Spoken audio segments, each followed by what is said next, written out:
નમસ્કાર વિદ્યાર્થી મિત્રો. ધોરણ 12 ભૌતિક વિજ્ઞાન વિષયના છઠ્ઠા ચેપ્ટર જેનું નામ છે વિદ્યુત ચુંબકીય પ્રેરણ, જેના ગયા લેક્ચરની અંદર આપણે એડી પ્રવાહ, તેના ઉપયોગો, એડી પ્રવાહને અનુરૂપ કેટલાક એકાદ સ્વાધ્યાયના કે ઉદાહરણના દાખલાઓ અને પ્રેરકત્વ આપણે ભણ્યા હતા. પ્રેરકત્વ એની શરૂઆત આપણે કરેલી. આજે આપણે આ પ્રેરકત્વના અલગ અલગ બે ભાગ છે, અન્યોન્ય પ્રેરણ અને આત્મ પ્રેરણ. એમાંથી અન્યોન્ય પ્રેરણ એનો આજે આપણે અભ્યાસ કરીશું. તો આજનો મહત્વનો ટોપિક અન્યોન્ય પ્રેરણ છે. અન્યોન્ય પ્રેરણ. ચેપ્ટરનું નામ આપણને ખબર છે, વિદ્યુત ચુંબકીય પ્રેરણ. અને એ વિદ્યુત ચુંબકીય પ્રેરણ કોને કહેવાય તે પણ આગળ આપણે ભણ્યા કે કોઈ પણ બંધ ગાળો કે ગૂંચળું હોય એની સાથે સંકળાયેલું ચુંબકીય ફ્લક્સ બદલાય, ચુંબકીય ફ્લક્સમાં ફેરફાર થાય ત્યારે એમાં ઈએમએફ અને પ્રવાહ પ્રેરિત થાય. આ ઈએમએફ પ્રેરિત ઈએમએફ કહેવાય, આ પ્રવાહ પ્રેરિત પ્રવાહ કહેવાય અને આ ઘટના વિદ્યુત ચુંબકીય પ્રેરણ કહેવાય. ટૂંકમાં પ્રેરણ થવા માટે ફ્લક્સનો ફેરફાર જરૂરી છે. હવે આપણે આવો ફ્લક્સનો ફેરફાર જો અન્ય ગૂંચળાના કારણે થતો હોય અને ઈએમએફ પ્રેરિત થતું હોય, સમજો કે બે ગૂંચળાઓ છે, બે ગૂંચળામાંથી એક ગૂંચળામાં પ્રવાહ પસાર કરીએ, એ પ્રવાહના કારણે ચુંબકીય ક્ષેત્ર ઉત્પન્ન થશે. એ ચુંબકીય ક્ષેત્રની ક્ષેત્ર રેખાઓ બીજા ગૂંચળા સાથે સંકળાયેલી હશે, તેથી બીજા ગૂંચળા સાથે કંઈક ફ્લક્સ સંકળાયેલું હશે. એકના પ્રવાહના કારણે બીજા ગૂંચળા સાથે કંઈક ચુંબકીય ફ્લક્સ સંકળાયેલું હશે. હવે જો એ એક ગૂંચળાના પ્રવાહમાં ફેરફાર કરીએ તો બીજા ગૂંચળા સાથે સંકળાયેલું ચુંબકીય ફ્લક્સ બદલાય અને ફ્લક્સમાં ફેરફાર થાય.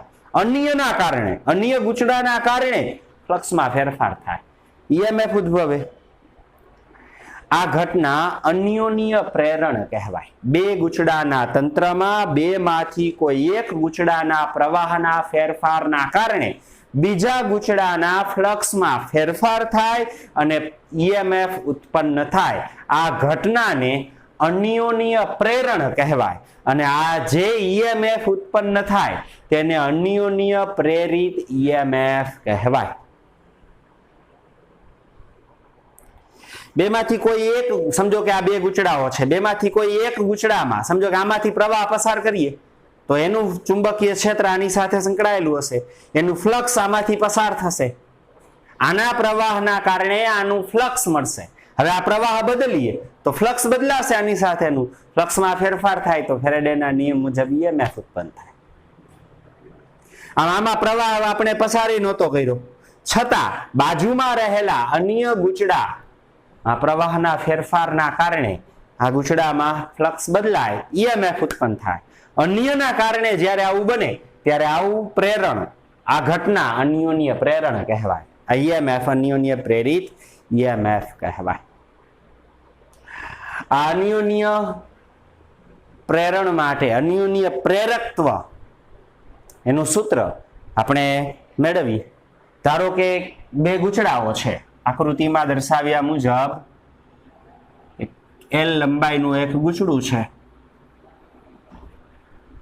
આ સોલેનોઇડ S1 નામ આપ ગૂંચળું અથવા સોલેનોઇડ S1 છે. એની લંબાઈ L જેટલી છે. એની લંબાઈ સ્મોલ L જેટલી છે. એમાં આટાની સંખ્યા N1 છે. એના આડછેદની ત્રિજ્યા ધારો કે R1 છે અને એકમ લંબાઈ દીઠ આટાની સંખ્યા સ્મોલ n1 છે. જ્યાં n1 એટલે આટાની સંખ્યાના છેદમાં લંબાઈ, એટલે કે n1 ના છેદમાં l છે. આવું એક ગૂંચળું છે. આ ગૂંચળાને સમઅક્ષીય રહે તેમ, આ ગૂંચળાની અક્ષ જેવી છે ને એવી જ અક્ષ ધરાવતું બીજું એક ગૂંચળું આટલી જ લંબાઈનું બીજું એક ગૂંચળું અથવા બીજું સોલેનોઇડ, ધારો કે S2 છે, નામ આપીએ S2, આકૃતિમાં આવો એક બીજો સોલેનોઇડ છે.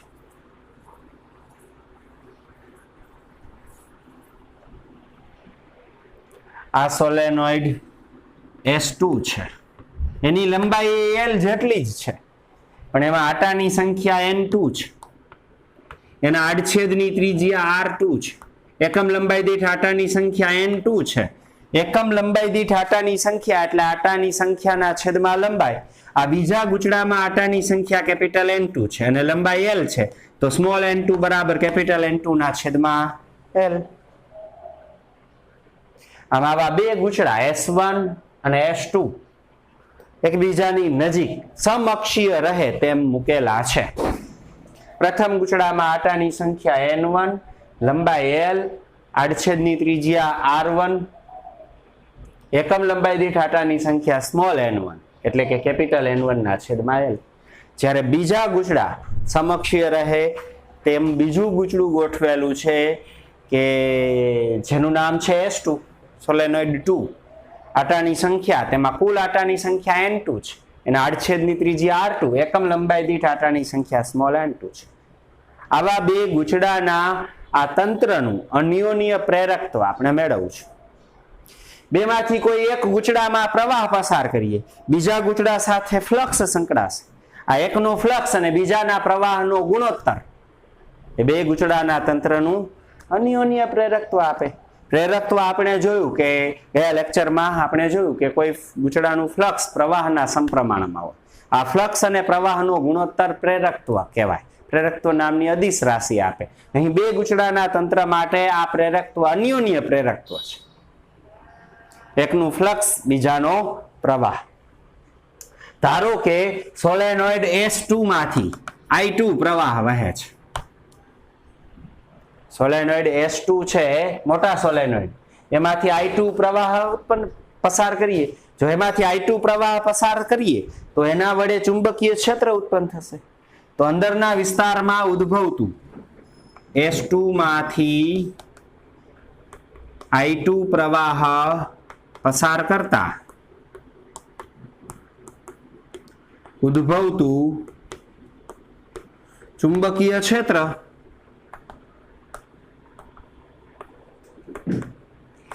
B બરાબર μ0 ni સૂત્ર મુજબ μ0 એકમ લંબાઈ દીઠ આટાની સંખ્યા S2 માં કેટલી છે? સ્મોલ n2, અને S2 માંથી વહેતો પ્રવાહ કેટલો છે? I2. આટલું ચુંબકીય ક્ષેત્ર આ વિસ્તારમાં ઉત્પન્ન થશે. સોલેનોઇડનું આ ચુંબકીય ક્ષેત્ર અંદરના વિસ્તારમાં અક્ષની દિશામાં હશે. આ ક્ષેત્રના કારણે S1 સાથે સંકળાયેલું ચુંબકીય ફ્લક્સ આ ક્ષેત્ર વડે S1 સાથે એટલે પ્રથમ ગૂંચળા સાથે સંકળાયેલ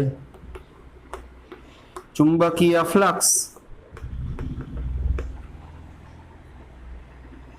એક આટાનું ફ્લક્સ ϕ1 હોય તો N1 આટાની સંખ્યા છે તો કુલ ફ્લક્સ N1 ϕ1 અથવા કુલ ફ્લક્સ કેપિટલ ϕ1 વડે દર્શાવો.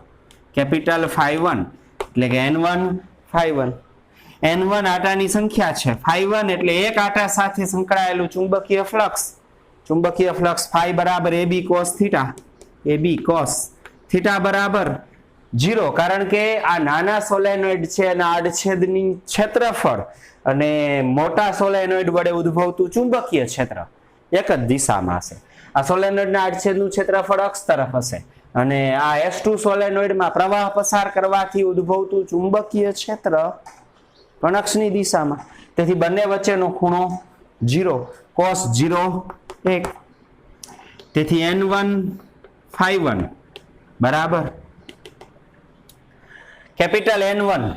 કેપિટલ N1 એટલે આમાંથી સૂત્રનો કરતા બનાવો કેપિટલ N1 ને તો સ્મોલ n1 into L લખાય ને. સ્મોલ n1 L એ આડછેદનું ક્ષેત્રફળ. આ S1 નું ફ્લક્સ જોઈ છે તો S1 ના આડછેદનું ક્ષેત્રફળ. S1 ના આડછેદની ત્રિજ્યા R1 છે તો ક્ષેત્રફળ પાઈ R1 સ્ક્વેર. કેપિટલ N1 ની જગ્યાએ સ્મોલ n1 into L આડછેદનું ક્ષેત્રફળ r1 ત્રિજ્યા માટે પાઈ r1 સ્ક્વેર, બી ચુંબકીય ક્ષેત્ર μ0 n2 I2, આ વિસ્તારમાં ચુંબકીય ક્ષેત્ર આના કારણે કેટલું છે μ0 n2 I2. તેથી n1 ∅1 એટલે પહેલા ગુચડા સાથે સંકળાયેલું કુલ ચુંબકીય ફ્લક્સ. આ I2 ને આમ લઈ જાવ તો બીજા ગુચડાનો પ્રવાહ I2 બરાબર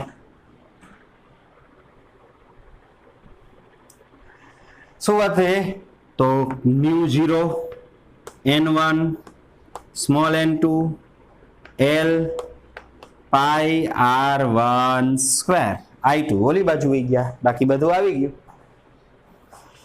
પ્રથમ ગુચડાનું ફ્લક્સ અને બીજા ગુચડાના પ્રવાહનો ગુણોત્તર એ બે ગુચડાના તંત્રનું અન્યોન્ય પ્રેરકત્વ. અહીં પહેલાનું ફ્લક્સ અને બીજાનો પ્રવાહ છે તો આ અન્યોન્ય પ્રેરકત્વને M12 નામ આપીએ. M12 પ્રથમનું ફ્લક્સ અને બીજાનો પ્રવાહનો ગુણોત્તર અન્યોન્ય પ્રેરકત્વ M12 બરાબર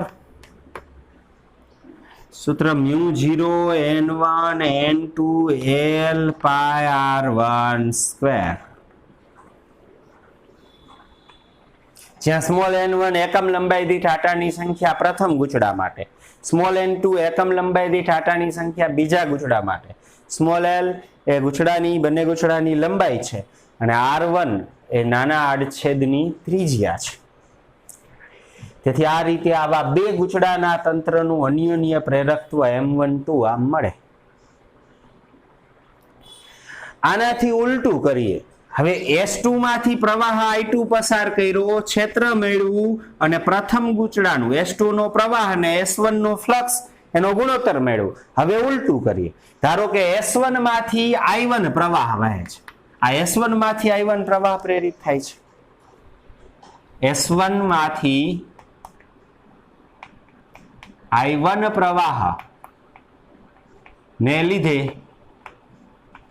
ચુંબકીય ક્ષેત્ર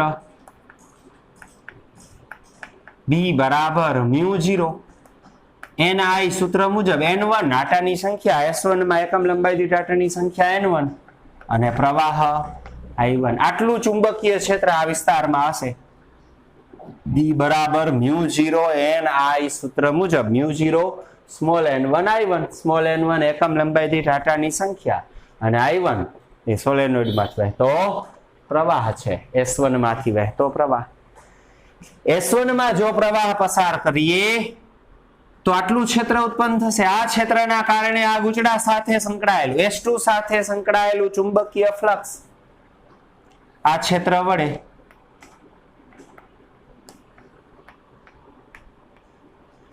S2 નું ચુંબકીય flux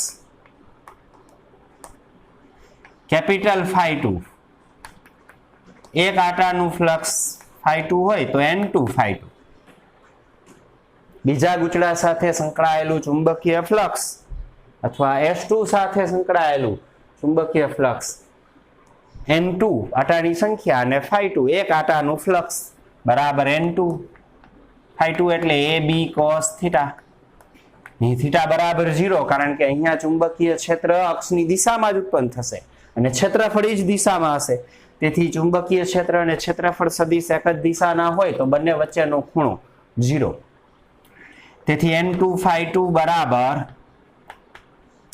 N2 capital N2 small n2 એકમ લંબાઈ દીઠ આટાની સંખ્યા બરાબર કેપિટલ N2 ના છેદમાં L, તો કેપિટલ N2 બરાબર સ્મોલ n2 * L. તો આની જગ્યાએ સ્મોલ n2 અને લંબાઈ L એ આડછેદનું ક્ષેત્રફળ. ખરેખર ફ્લક્સ S1 નું શોધવાનું છે પણ આમાંથી ક્ષેત્ર તો આટલા વિસ્તારમાં જશે. આ સોલેનોઇડ વડે ચુંબકીય ક્ષેત્ર આટલા વિસ્તારમાં જશે, બહારના વિસ્તારમાં તો હશે નહીં. તેથી આટલા વિસ્તારમાં જ ચુંબકીય ક્ષેત્ર હોય તો ક્ષેત્રફળ આટલા વિસ્તારનું જ લેવાનું કારણ કે ફ્લક્સ આટલા વિસ્તારમાં જશે. આખા સોલેનોઇડના આડછેદને બદલે આટલા વિસ્તારમાં જ ફ્લક્સ સંકળાયેલું હશે. આમાંથી પ્રવાહ પસાર કરતા ચુંબકીય ક્ષેત્ર સોલેનોઇડ વડે આદર્શ સોલેનોઇડ વડે માત્ર અંદરના વિસ્તારમાં જ ચુંબકીય ક્ષેત્ર હોય, બહાર તો શૂન્યવત હોય. તેથી આટલા ભાગમાં જ ક્ષેત્ર હોય તો ફ્લક્સ આટલા જ ભાગનું અને આટલા જ ભાગનું ફ્લક્સ હોય તો ક્ષેત્રફળ આ જ લેવું પડે. તો આ ક્ષેત્રફળ કેટલું પાઈ r1 સ્ક્વેર બી ચુંબકીય ક્ષેત્ર, આ વિસ્તારમાં ચુંબકીય ક્ષેત્ર કોના કારણે? તો કે S1 ના કારણે. S1 વડે ઉદ્ભવતું ચુંબકીય ક્ષેત્ર કેટલું? μ0n1I1 cos 0 એટલે 1 લખવાની જરૂર નથી.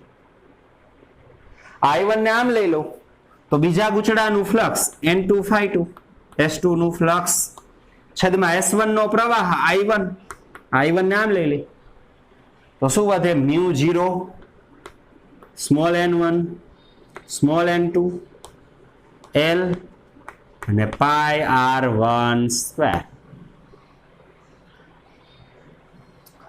બીજા ગુચડાનું ચુંબકીય ફ્લક્સ અને પ્રથમ ગુચડાના પ્રવાહનો ગુણોત્તર N2 ના છેદમાં I1, બીજાનું ફ્લક્સ અને પ્રથમનો પ્રવાહનો ગુણોત્તર. આ પણ આ બે ગુચડાના તંત્રનું અન્યોન્ય પ્રેરકત્વ છે. એને M21 વડે દર્શાવો. ફ્લક્સ બીજાનું, પ્રવાહ પ્રથમનો છે તો M21 વડે દર્શાવો. અહીં ફ્લક્સ પહેલા ગુચડાનો અને પ્રવાહ બીજા ગુચડાનો હતો, તેથી M12 કીધું, તો અહીં એનાથી ઉલટું છે એટલે એને નામ આપું M21.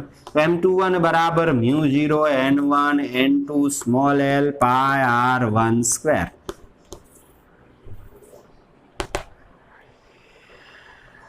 આ સમીકરણ બંને સમીકરણ નંબર 1 અને સમીકરણ નંબર 2 પરથી કહી શકાય કે કોઈ પણ બે ગુચડાના તંત્રનું અન્યોન્ય પ્રેરકત્વ ગમે એ રીતે મેળવી શકાય.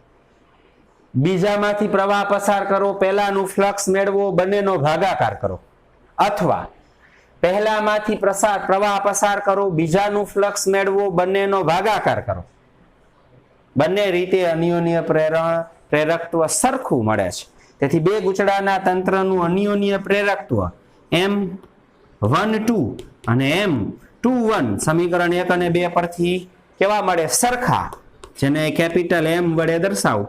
આ હકીકતને બે ગુચડાના તંત્રનું અન્યોન્ય પ્રેરકત્વ M12 અને M21 એક સરખા મળે છે. આ હકીકતને રેસિપ્રોસિટી થિયરમ કહેવાય. આ હકીકતને શું કહેવાય? Reciprocity theorem. એટલે બે ગુચડાનું તંત્ર હોય એનો અન્યોન્ય પ્રેરકત્વ ગમે એ રીતે મેળવી શકાય. પહેલામાંથી પ્રવાહ પસાર કરો, બીજાનું ફ્લક્સ મેળવો, બીજાનું ફ્લક્સ અને પહેલાના પ્રવાહનો ગુણોત્તર, અથવા એનાથી ઉલટું પહેલાનું ફ્લક્સ અને બીજાના પ્રવાહ એનો ગુણોત્તર મેળવો. બંને રીતે અન્યોન્ય પ્રેરકત્વ સરખું મળે છે. તો આ બે ગુચડાના તંત્રના અન્યોન્ય પ્રેરકત્વનું સૂત્ર છે M બરાબર μ0n1n2 L pi R1 square. μ0 શૂન્યાવકાશની permeability, small n1 small n2 બંને ગુચડાના એકમ લંબાઈ દીઠ આટાની સંખ્યા છે.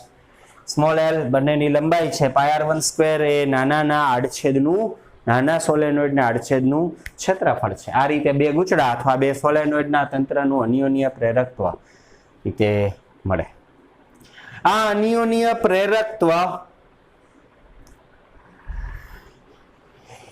એને વ્યાખ્યાયિત કરતી વખતે અહીંયા આપણે જોઈ શકીએ કે પહેલાનું ફ્લક્સ અને બીજાના પ્રવાહનો ગુણોત્તર, અહીંયા બીજાનું ફ્લક્સ અને પ્રથમના પ્રવાહનો ગુણોત્તર.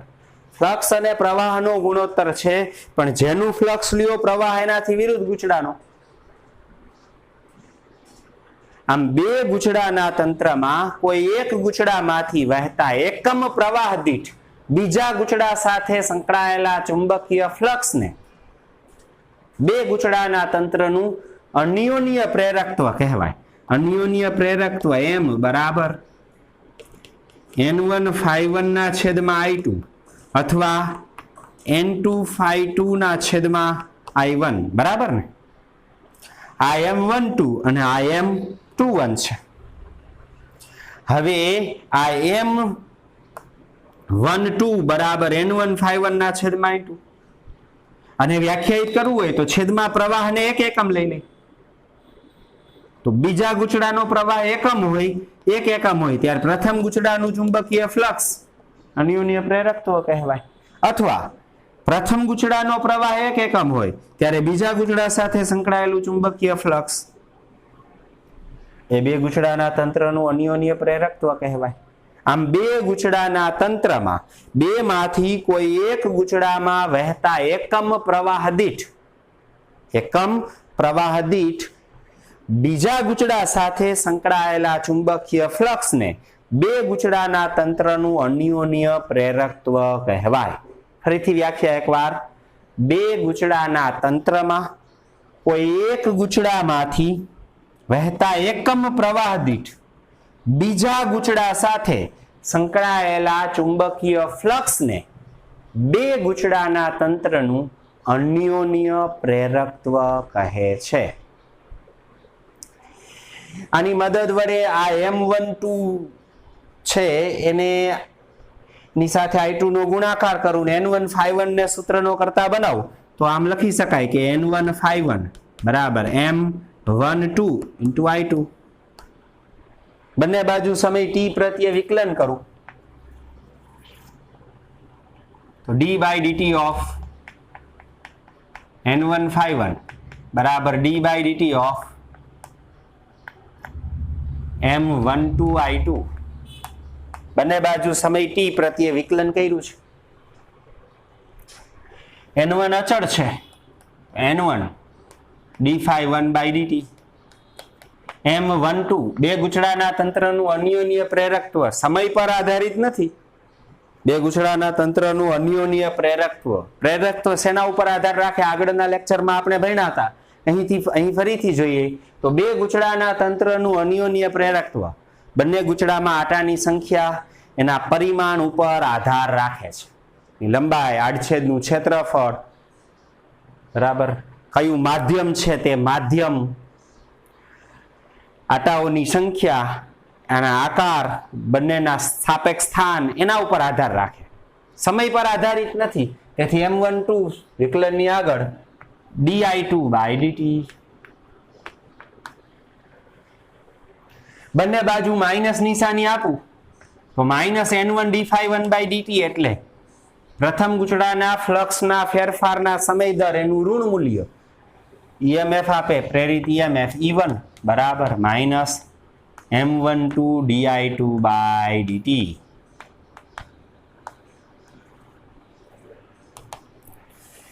અન્યોન્ય પ્રેરિત EMF, અન્યોન્ય પ્રેરકત્વનું આ સૂત્ર છે. EMF ઉત્પન્ન થાય એકના પ્રવાહના કારણે બીજાનું ફ્લક્સ બદલાય અથવા એકના પ્રવાહના ફેરફારના કારણે બીજાના ફ્લક્સમાં ફેરફાર થાય તો ફ્લક્સના ફેરફારના કારણે જે EMF ઉત્પન્ન થાય એને અન્યોન્ય પ્રેરિત EMF કહેવાય. આ અન્યોન્ય પ્રેરિત EMF E1 બરાબર -M12 di2 by dt છે.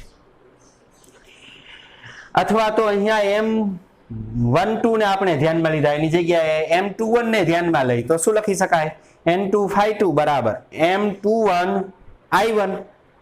બે બાજુ વિકલન કરીએ તો d by dt of N2 બરાબર d by dt of M21 I1.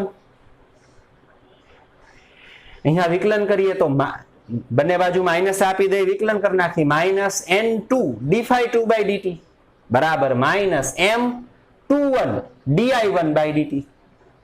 તો પ્રેરિત EMF બીજા ગુચડાનું પ્રથમનો પ્રવાહ હોય તો બીજા ગુચડામાં EMF પ્રેરિત થાય E2 બરાબર -M21 di1 by dt.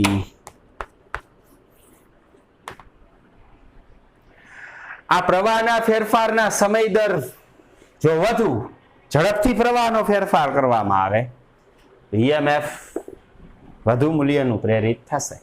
આ EMF E1 પહેલા ગુચડાના ફ્લક્સના ફેરફારના કારણે પ્રથમ ગુચડામાં ઉત્પન્ન થાય, E2 બીજા ગુચડાના ફ્લક્સના કારણે બીજા ગુચડામાં ફ્લક્સના ફેરફારથી ઉદ્ભવતું EMF અન્યોન્ય પ્રેરિત EMF E2 છે.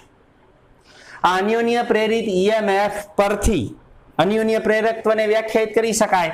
આ M12 સૂત્રનો કરતા બનાવું તો M12 બરાબર -E1 ના છેદમાં di2 by dt અથવા M21 બરાબર -E2 ના છેદમાં di1 by dt. બરાબર. તો આ સૂત્રમાં શું છે? છેદમાં પ્રવાહના ફેરફારનો સમય દર. અહીંયા પહેલા ગુચડા માટે પ્રવાહના ફેરફારના સમય દર તો અંશમાં EMF બીજા ગુચડાનું. અહીંયા બીજા ગુચડાના છેદમાં શું છે? બીજા ગુચડાના પ્રવાહના ફેરફારનો સમય દર છે. તો પ્રેરિત EMF પ્રથમ ગુચડાનું છે. તો વ્યાખ્યા આપતી વખતે આ છેદને એક એકમ લેવા પડે, જેમ અહીંયા આપણે વ્યાખ્યા આપી, છેદને એક એકમ લીધા, એકમ પ્રવાહ દીઠ બીજા ગુચડાનું ફ્લક્સ, અન્યોન્ય પ્રેરકત્વ. એ જ રીતે અહીંયા પણ બે ગુચડાના તંત્રમાં બેમાંથી કોઈ એક ગુચડામાંથી વહેતા વિદ્યુત પ્રવાહના ફેરફારના સમય દરના એકમ મૂલ્ય દીઠ, વિદ્યુત પ્રવાહના ફેરફારના સમય દરના એકમ મૂલ્ય દીઠ બીજા ગુચડામાં પ્રેરિત થતા ઈએમએફ ને બે ગુચડાના તંત્રનું અન્યોન્ય પ્રેરકત્વ કહેવાય. અન્યોન્ય પ્રેરકત્વની આ બીજી વ્યાખ્યા છે.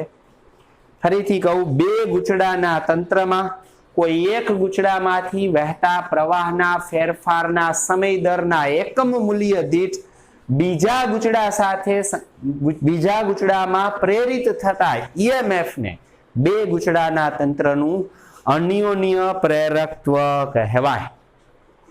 બરાબર. તો આ અન્યોન્ય પ્રેરકત્વની બે વ્યાખ્યાઓ છે. અન્યોન્ય પ્રેરકત્વ છે એના એકમો, પ્રેરકત્વના જે એકમો આગળ આપણે ભણ્યા કે વેબર પર એમ્પિયર, વોલ્ટ સેકન્ડ પર એમ્પિયર, ટેસ્લા મીટર સ્ક્વેર પર એમ્પિયર, પછી વેબર, આ બધા જ ઓહમ સેકન્ડ, આ બધા જ અન્યોન્ય પ્રેરકત્વના એકમો. અન્યોન્ય પ્રેરકત્વ M12 કે M21 એના એકમો, પ્રેરકત્વના જે એકમો છે તે જ પારિમાણિક સૂત્ર તે જ છે, M1 L2 T-2 A-2. પ્રેરકત્વનું જે એકમ પારિમાણિક સૂત્ર, અન્યોન્ય પ્રેરકત્વનો એ જ એકમ, એ જ પારિમાણિક સૂત્ર. બરાબર.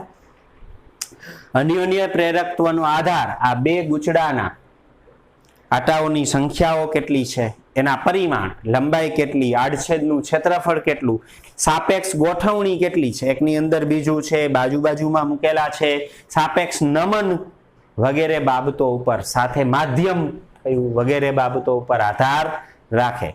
જો અહીંયા શૂન્યાવકાશ માટે અહીંયા μ0 છે, પણ જો આ વચ્ચેનું માધ્યમ કંઈક μr પરમિએબિલિટી ધરાવતું હોય તો અન્યોન્ય પ્રેરકત્વ μr ગણું થઈ જાય. કારણ કે ચુંબકીય ક્ષેત્ર આપણને ખબર છે કે માધ્યમના કારણે μr ગણું થાય. ચુંબકીય ક્ષેત્ર જો μr ગણું થાય તો ચુંબકીય ફ્લક્સ μr ગણું થાય, અને ફ્લક્સ જો μr ગણું થાય તો અન્યોન્ય પ્રેરકત્વ એને અનુરૂપ μr ગણું થાય. તેથી બે ગુચડાના તંત્રમાં અન્ય કોઈ μr પર સાપેક્ષ પરમિએબિલિટી ધરાવતું કોઈ માધ્યમ મૂકેલું હોય તો અન્યોન્ય પ્રેરકત્વ M બરાબર μr μ0 small n1 small n2 L pi r1 square સૂત્ર મુજબ આ અન્યોન્ય પ્રેરકત્વ મળે. બરાબર. તો આ અન્યોન્ય પ્રેરકત્વ બહુ અગત્યનો પ્રશ્ન છે. એમ પૂછે કે બે ગુચડાના તંત્રના અન્યોન્ય પ્રેરકત્વ એના સૂત્રો મેળવો, તો M12 ને M21 મેળવવાના. તો એમ પૂછે રેસિપ્રોસિટી થિયરમ મેળવો, તો બંને મેળવીને બંને સરખા છે તેમ કહેવાનું. તો એમ પૂછે કે અન્યોન્ય પ્રેરિત EMF નું સૂત્ર મેળવો, તો આ રીતે E1 અને E2 એના સૂત્ર, અન્યોન્ય પ્રેરિત EMF એના સૂત્ર મેળવવાના. એવી રીતે પ્રશ્ન ઘણીવાર પૂછાય છે કે બે ગુચડાના તંત્ર માટે અન્યોન્ય પ્રેરકત્વની બે વ્યાખ્યા અને બે એકમ. તો અન્યોન્ય પ્રેરકત્વની બે વ્યાખ્યા આપી શકાય, એક આના પરથી ને એક આ સૂત્ર પરથી. આના પરથી આ વ્યાખ્યાઓ ફરીથી એકવાર કહી દઉં. બે ગુચડાના તંત્રમાં કોઈ એક ગુચડાના એકમ પ્રવાહ દીઠ બીજા ગુચડા સાથે સંકળાયેલા ચુંબકીય ફ્લક્સને બે ગુચડાના તંત્રનું અન્યોન્ય પ્રેરકત્વ કહેવાય. બીજી વ્યાખ્યા, બે ગુચડાના તંત્રમાં કોઈ એક ગુચડામાંથી વહેતા વિદ્યુત પ્રવાહના ફેરફારના એકમ સમય દર દીઠ બીજા ગુચડામાં પ્રેરિત થતા EMF ને બે ગુચડાના તંત્રનું અન્યોન્ય પ્રેરકત્વ કહે છે. બરાબર. તો આ અન્યોન્ય પ્રેરકત્વ એના સૂત્ર, એની વ્યાખ્યાઓ, અન્યોન્ય પ્રેરિત EMF, અન્યોન્ય પ્રેરણ એના એકમો, અન્યોન્ય પ્રેરણ એનો આધાર કઈ કઈ બાબત ઉપર. બરાબર. સામાન્ય ગણતરી કરવા માટે વપરાતા આ સૂત્રો છે, વપરાતી આ પદ્ધતિ છે. અલગ અલગ બે ગુચડા આપે અને એમ કહે કે આ બે ગુચડાના તંત્રનું અન્યોન્ય પ્રેરકત્વ મેળવો, તો બેમાંથી એકમાંથી પ્રવાહ પસાર કરવાનો, બીજાનું ફ્લક્સ શોધવાનું, બીજાનું ફ્લક્સ અને પહેલાનો પ્રવાહ બેનો ભાગાકાર કરવાનો, એટલે પરિણામે આપણને અન્યોન્ય પ્રેરકત્વ મળી જાય। બરાબર, તો આ રીતે અન્યોન્ય પ્રેરકત્વ મેળવી શકાય। તો આ વિદ્યુત ચુંબકીય પ્રેરણની એક અગત્યની ઘટના અન્યોન્ય પ્રેરણ। એક ગૂંચળાની બાજુમાં અન્ય ગૂંચળું રહેલું હોય કે અંદર અન્ય ગૂંચળું રહેલું હોય તો અન્યના કારણે જ્યારે ફ્લક્સમાં ફેરફાર થાય, ઈએમએફ ઉત્પન્ન થાય, ત્યારે મળતી આ ઘટના એ અન્યોન્ય પ્રેરણની ઘટના છે। બરાબર, તો વિદ્યાર્થી મિત્રો, આ અન્યોન્ય પ્રેરણ અગત્યનો ટોપિક છે, વિગતવાર વ્યવસ્થિત તૈયાર કરજો। આજે અહીંયા સુધી રાખીએ। આને અનુરૂપ એક ઉદાહરણ અને આત્મપ્રેરકત્વ એનો અભ્યાસ આપણે આવતા લેક્ચરમાં આવતીકાલે કરશું। બરાબર, સારું, ચાલો તો આજે અહીંયા સુધી રાખીએ। નમસ્કાર।